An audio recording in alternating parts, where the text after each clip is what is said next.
Мындай 3төн заказдар берип калат экен. Кече да ушундай угак немеле случайлар болгон. Заказ көп болсо берет экен.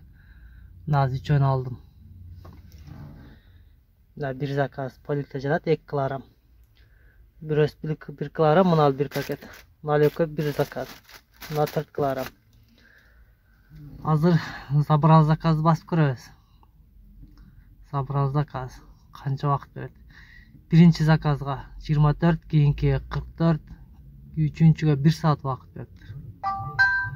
Мына ушундай. Эсептеп көрүңүздөр, бир кеткенде 3 заказды алып кетсең 180ден. Плюс 3 теңге чыкпай барсам 10 рубльден 30 рубль, андан сырткары саатына 80 рубль.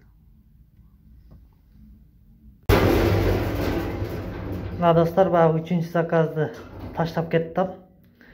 37 минут убакыт калды. Мен бердим муну. Мына.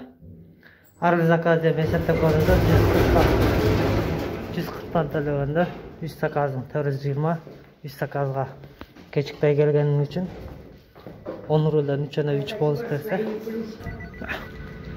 3 заказга 10 рубльден 30 бонус берсе, 30 бонусун да заказ чыгып калды. Принимать дейбиз, пятерочкадан экен. 450 рубль болду ошондой жарым саатта. Эми бул постоянно боло бербейт, бул да бир кээде болуп болуш керек ушундай. Ар дайым эле мындай боло берсе жакшы болуп кетпейби? 3 заказ тең жакын жерде экен. 450 рубль, наракта саатына 80ден төлөсө, 80ден жарымын бөлүп койсок 490 рубль. 40 рубль азыр алып калабыз да. Азыр эми пятерочкага жөнөйбүз.